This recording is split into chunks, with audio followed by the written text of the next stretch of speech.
Bonjour, je me présente devant vous, non pas comme un expert, mais comme quelqu'un qui, comme vous, cherche un sens à ce texte biblique.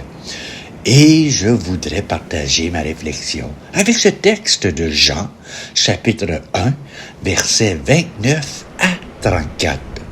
Ce texte qui peut être pour nous à tous un jour effleuré sans qu'on en saisisse la portée réelle. Voici l'agneau de Dieu qui enlève le péché du monde. Cette phrase n'est pas une douce métaphore religieuse, c'est une déclaration révolutionnaire lancée par un homme en marge de la société, Jean-Baptiste, à propos d'un autre homme, Jésus. Pour la comprendre, il faut oublier un instant les images pieuses et revenir à ce qu'elles signifiaient vraiment. À l'époque, l'agneau évoquait deux choses, l'innocence et le sacrifice. Chaque année au temple, on offrait un agneau pour la Pâque en mémoire de la libération d'Égypte. C'était un rythme établi, presque une routine. Et voilà que Jean pointe Jésus du doigt et dit « Le voici, le vrai, l'agneau ultime ». Mais, attention, il ne dit pas « Voici l'agneau de Dieu qui enlève vos péchés personnels ». Il dit « le péché du monde ». Au singulier, il ne parle pas seulement de nos fautes individuelles, mais d'une réalité plus vaste, plus systémique. Le péché du monde, c'est cette force obscure qui déforme nos relations, qui structure les injustices, qui alimente la haine, l'exploitation, l'indifférence. C'est le mécanisme du bouc émissaire. Cette tendance humaine à créer de la fausse paix en désignant un coupable à exclure ou à sacrifier. Et Jean annonce que cet homme, Jésus, est celui qui l'enlève. Comment?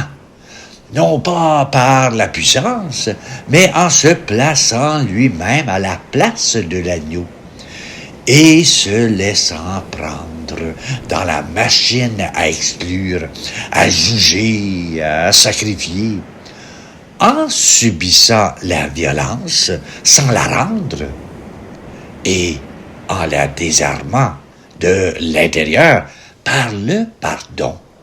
Qu'est-ce que ça change pour nous aujourd'hui? Premièrement, cela dévoile la racine de nos maux. Notre monde est malade de cette logique. On cherche toujours des coupables, un groupe, une idéologie, une nation, pour expliquer nos problèmes. Les réseaux sociaux en sont l'amplificateur moderne. Jésus, en se laissant désigner comme l'agneau, révèle cette mécanique perverse et brise son pouvoir. Il nous montre que la solution n'est pas dans un nouveau sacrifice, mais dans l'arrêt du cycle. Deuxièmement, cela offre une libération réelle. Si le péché est une fatalité systémique, alors nous sommes prisonniers. Mais s'il peut être enlevé, alors nous pouvons respirer. Cela signifie que nos vies ne sont pas condamnées à répéter les mêmes schémas de rupture, de méfiance ou d'autodestruction. Une porte est ouverte. Troisièmement, cela nous confie une responsabilité. Jean ne dit pas « adorez l'agneau ». Il dit « voici, regardez-le ». Comprenez ce qu'il fait. Et si vous comprenez, vous ne pourrez plus jamais participer inconsciemment à la logique du bouc émissaire. Vous ne pourrez plus chercher de coupable pour vous soulager. Vous serez appelé à être, dans votre famille, votre travail, votre société, des artisans de paix vrais, des bâtisseurs de liens, des refusants de la facilité du mépris. Et cela nous conduit à la seconde partie du texte, tout aussi capitale. Le Verbe s'est fait chair. Il a établi parmi nous sa demeure. C'est la clé de tout. Dieu n'a pas envoyé une théorie, un concept. Il s'est incarné. Il a habité notre condition. Il a marché dans notre poussière. La réponse au mal du monde n'est pas une idée, mais une présence qui partage tout, jusqu'à l'incompréhension, jusqu'à l'abandon, une présence qui demeure. Alors, où cela nous mène-t-il? À cette citation, à tous ceux qui l'ont reçue, il a donné de pouvoir devenir enfants de Dieu. L'objectif n'est pas la culpabilité, mais la filiation. En enlevant ce qui nous sépare, Jésus restaure notre dignité la plus profonde. Nous ne sommes pas des pions dans un système, des êtres écrasés par une fatalité. Nous sommes invités à devenir enfants de Dieu, c'est-à-dire libres, responsables, héritiers d'un amour qui précède tout et qui nous relève toujours.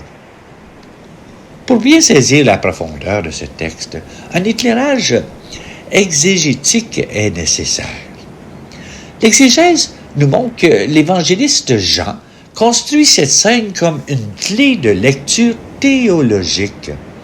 En plaçant ce témoignage de Jean-Baptiste dès l'ouverture du récit public, il donne immédiatement au lecteur le fil pour comprendre tout ce qui va suivre. Les signes, les dialogues, la passion, la résurrection.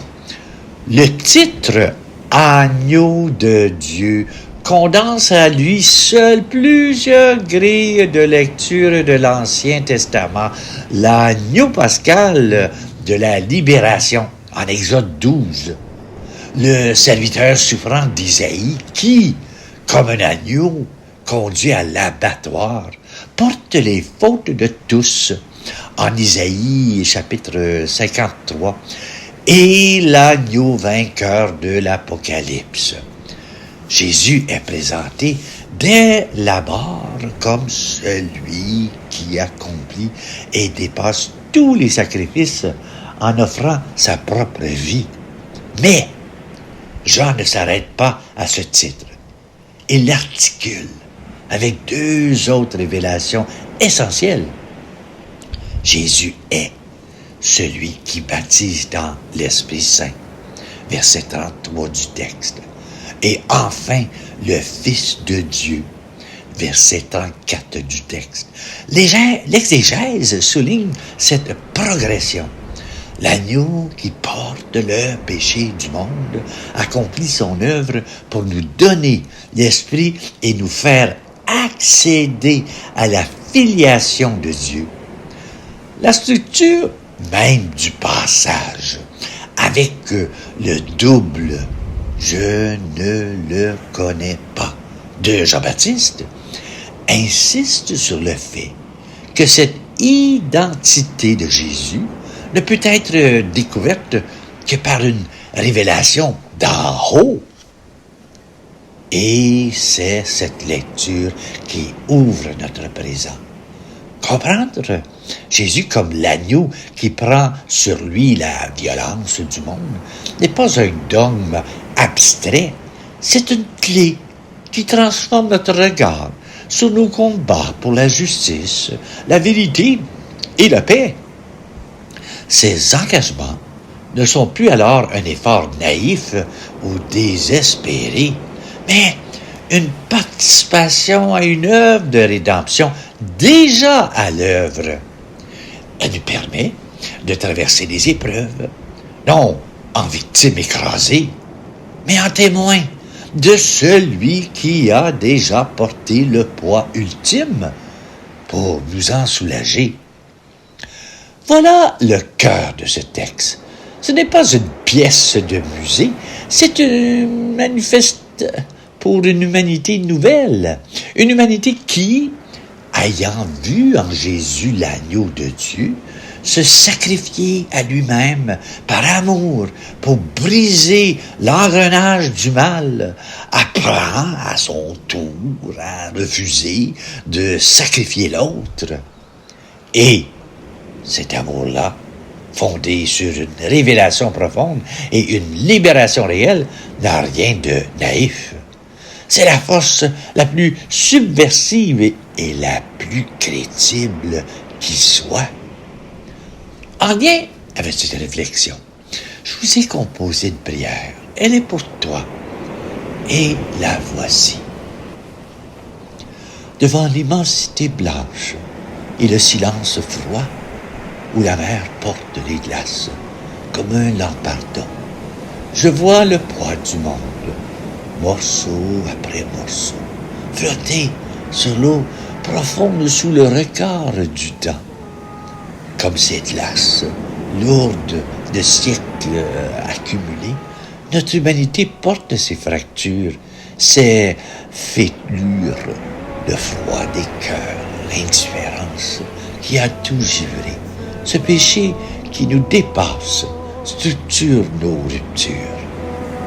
Mais voici qu'au lointain, dans la clarté pâlie, se lève l'agneau innocent, douceur dans le glacial, et prend sur lui la masse de nos hivers, nos folies, et brise sans violence le cycle du mal éternel. Que ta présence, Verbe fait chair en ce paysage, réchauffe en nous l'enfant de Dieu, libre et léger. Fais de nos vies un rivage où germe ton message, et que sur cette mer tranquille, l'espérance puisse habiter. Amen. Et voilà. Merci d'être là. Je te souhaite à toi une très belle journée.